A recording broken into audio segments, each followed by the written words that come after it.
रूस ने अब जंग के मैदान में डॉल्फिन को उतार दिया है। रूसी सेना में काला सागर में मौजूद नौसैनिक अड्डे पर ट्रेंड मिलिट्री डॉल्फिन ने अब मोर्चा संभाल लिया है। रूस ने ऐसा अपने नौसेना के बेड़े पर पानी के भीतर से होने वाले हमले को रोकने के लिए किया है। सैटेलाइट तस्वीरों के जरिए डॉल्फिन की तैनाती की जानकारी मिली है। सेवास्तोपोल बंदरगाह पर नौसैनिक अड्डे के सैटेलाइट तस्वीरों से पता चला है कि फरवरी में यूक्रेन पर रूस के हमले की शुरुआत में 2 डॉल्फिनों को सैन्य अड्डे पर ले जाया गया था और अब ये धमाल मचा रही हैं। तो ऐसे में सवाल ये उठ रहा है कि आखिर पुतिन ने अपना यह सीक्रेट मिशन क्यों शुरू कर दिया है? क्यों रूस डॉल्फिन का सपोर्ट ले रहा है? वो कौन से रीजन है जिनके चलते समंदर में डॉल्फिन्स तहलका मचा डालती हैं? तो दोस्तों, इस वीडियो में आपको कुछ ऐसे राज बताने वाला हूं जो अब यूक्रेन युद्ध की तस्वीर बदल सकते हैं, क्योंकि रूस की डॉल्फिन्स के जवाब में यूक्रेन भी ऐसी ही खतरनाक बटालियन रखता है। रूस की किलर डॉल्फिन ने मचाई तबाही, अमेरिका और यूक्रेन के नाक में किया दम। दोस्तों, रूस का यूक्रेन से भयंकर युद्ध चल रहा है। साथ ही वो कई मोर्चों पर एक साथ अमेरिका और नेटो से भी दो हाथ कर रहा है। ब्रिटेन समेत पूरे यूरोपीय देश उस पर बैन लगा चुके हैं। तो इन चुनौतियों से निपटने के लिए पुतिन एक तरफ जहां परमाणु युद्ध छेड़ने की धमकी दे रहे हैं, सैन्य शक्ति बढ़ाकर नई टेक्नोलॉजी की मदद से यूक्रेन और उसके मददगारों को नाकाम करने में लगा है, तो वहीं दोस्तों रूस समंदर में एक नए तरीके से दुश्मनों को बर्बाद करने में लगा है।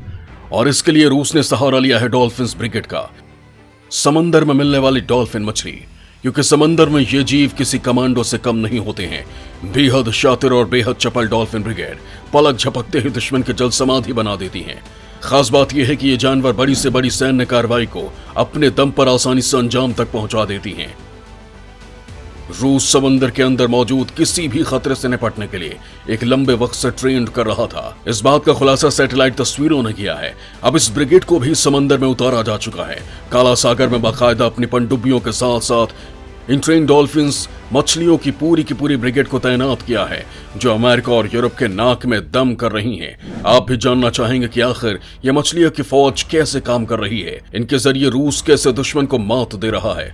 तो दोस्तों, डॉल्फिनों को सैन्य कार्यों के लिए ट्रेन करने का रूस का लंबा इतिहास रहा है।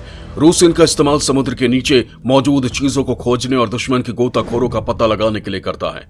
रूसी सेना के लिए सेवास्तोपोल बंदरगाह काफी महत्वपूर्ण है, क्योंकि यह बंदरगाह क्रीमिया के दक्षिण में मौजूद है। कई सारे रूसी जहाज यहाँ पर लंगर डालते हैं। यहाँ पर लंगर डालने की वजह यह है कि वो दुश्मन की मिसाइल की रेंज से बाहर होते हैं, लेकिन उन पर पानी के भीतर से हमला होने का खतरा हमेशा बना रहता है। शीत युद्ध के दौरान में अमेरिका और सोवियत यूनियन दोनों ने डॉल्फिनों का इस्तेमाल एक हथियार के रूप में किया है। डॉल्फिन्स के पास अपनी आवाज के जरिए पानी के भीतर मौजूद माइंस का पता लगाने की क्षमता होती है। रक्षा विशेषज्ञों की माने तो इन डॉल्फिन को ऐसे ट्रेंड किया गया है कि वो समुद्र की सतह पर गिरी किसी भी चीज को ढूंढ निकाल लेती है, साथ ही खुफिया मिशन को अंजाम दे सकती है। यूक्रेन फौज में बाकायदा इनको तैनात किया गया है। यहाँ बड़ी बात यह है कि यूक्रेन ने भी सेवास्तोपोल के पास एक एक्वेरियम में डॉल्फिनों को ट्रेन किया है। ऐसा सोवियत काल में किया गया था। तो वहीं अमेरिका ने डॉल्फिन्स और सी लॉयन की सेना को बरकरार रखने के लिए $28 मिलियन तक की राशि को खर्च भी किया है। यूक्रेन की सेना ने 2012 में डॉल्फिन्स को ट्रेन करने वाले बंद पड़े सेवास्तोपोल प्रोग्राम को फिर से शुरू किया, लेकिन जब 2014 में रूस ने क्रीमिया पर कब्जा किया तो ये डॉल्फिन रूसी सेना के हाथ लग गई। यूक्रेन ने इन्हें वापस लौटाने की मांग भी की थी। दूसरी ओर रूस ने फिर इस प्रोग्राम को और बढ़ा दिया। क्रीमिया पर कब्जा करने के बाद हाथ लगी डॉल्फिन की सफलता को देखते हुए रूस ने 2 साल बाद एक बड़ा ऐलान किया। रूसी नौसेना ने 5 और डॉल्फिन खरीदने का ऐलान किया। उन्हें 2016 की गर्मी तक डिलीवर करना था। हालांकि अभी तक यह साफ नहीं हो पाया कि ये डॉल्फिन वही हैं जिन्हें 2016 में खरीदा गया था या फिर नई डॉल्फिन है। सैटेलाइट तस्वीरों में इस बात का भी खुलासा हुआ था कि सीरिया युद्ध के दौरान रूस ने सीरिया के तारतुस बेस पर भी डॉल्फिन्स का इस्तेमाल किया था। रूस ने डॉल्फिनों को ही ट्रेंड नहीं किया है, बल्कि इसने बेलुगा व्हेल को भी ट्रेंड किया है। व्हेल को 2019 में नॉर्वे के पास देखा गया था। रूसी सेना डॉल्फिन को देती है कमांडो ट्रेनिंग। समुद्र की सबसे खतरनाक ब्रिगेड होती है डॉल्फिन्स। दोस्तों, आपको बता देते हैं कि डॉल्फिन्स जैसे जीवों का इस्तेमाल उनकी विशेष क्षमताओं के कारण होता है। जैसे डॉल्फिन्स में बायोलॉजिकल सोनार यानी ध्वनि तरंगों का इस्तेमाल कर किसी वस्तु या पदार्थ की दूरी, ऊंचाई, दिशा, चाल का दूर से ही पता लगाने में सक्षम होती है। ये गहरे पानी में गोता लगा सकती हैं और बहुत ही तेज होती हैं। अपनी इन्हीं खूबियों की वजह से ये समुद्री जीव रूसी नेवी का हिस्सा बनते हैं। साथ ही इनमें चीजों को जल्दी सीखने समझने की क्षमता होती है। अपनी इन्हीं खूबियों के कारण डॉल्फिन समुद्री खानों को खोजने, दुश्मन के जहाजों का पता लगाने, खो गए गोताखोरों को वापस लाने और कई बार तो दुश्मन के तैराकों और गोताखोरों को मारने के भी काम आती हैं। दरअसल इसके लिए डॉल्फिन्स पर हारपून्स या ठीक से कहें तो भाले जैसी चीज लगा दी जाती है और इससे ये दुश्मन तैराक को मार भी सकती हैं। कहा जाता है कि डॉल्फिन सोवियत जहाजों और दुश्मन के जहाजों के बीच उनके प्रोपेलर से फर्क कर लेती थी। दोस्तों, आपको बता दो कि रूस ने केवल डॉल्फिन्स को ही ट्रेंड कर खतरनाक हथियार नहीं बनाया, बल्कि उसके समंदर की फौज में व्हेल और सी लायंस जैसे जीव भी शामिल हैं। रूसी नौसेना ने एक और मरीन मैमल प्रोग्राम आर्कटिक क्षेत्र में चलाया है। यहाँ पर बलुगा व्हेल मछलियों और सी लायंस को ट्रेंड किया गया है। यहाँ एक उथले समुद्र में सी लायन फोर्स को दुश्मन तैराक या गोताखोर के पैरों को जकड़ने के लिए प्रशिक्षित किया गया है। इसके साथ ही व्हेल को भी उसके बड़े आकार की वजह से ट्रेंड किया गया है। इस बात का खुलासा तब हुआ था जब एक व्हेल मछली रूस के ट्रेनिंग प्रोग्राम से भाग निकली थी। हवल्दी अमीर व्हेल मछली उस समय निकल भागी थी जब कुछ व्हेल मछलियों को ओलेनिया गुबा सबमरीन बेस ले जाया जा रहा था। ओलेनिया बेस पर ही रूस की जासूसी पनडुब्बियां मौजूद हैं। बेलुगा व्हेल मछलियां डॉल्फिन की तुलना में बड़ी और धीमी रफ्तार से चलती हैं, लेकिन ये मछलियां आर्कटिक के बर्फीले पानी में ज्यादा कारगर हैं।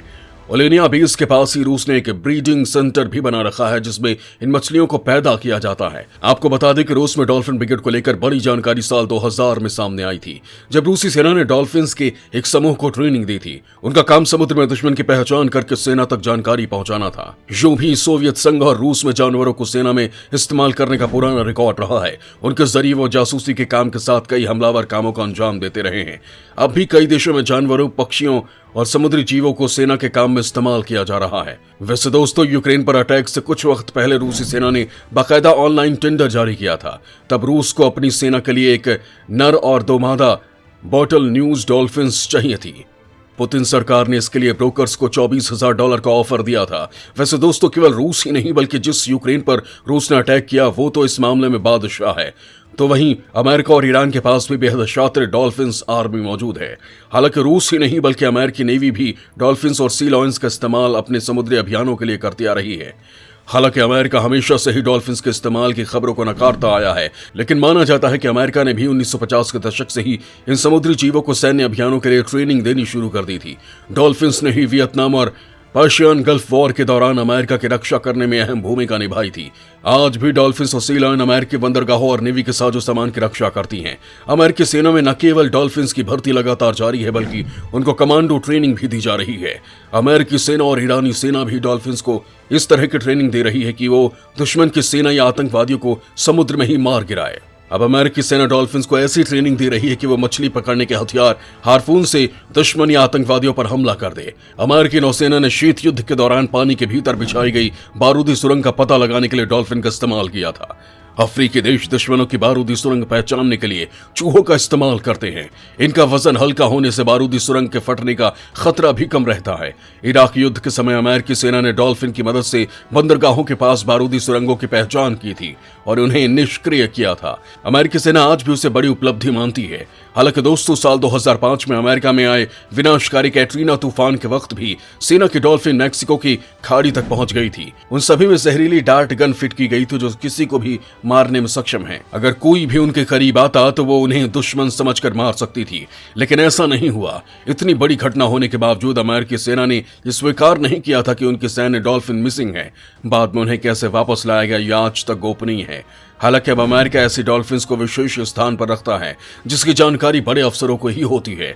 अमेरिकी सेना डॉल्फिन्स को ट्रेनिंग देने के लिए अपने नए तरीके से ये मान रही है कि समुद्र में पानी के अंदर भले ही बंदूक किसी दुश्मन को नहीं मार पाए, लेकिन डॉल्फिन जरूर मार डालेगी।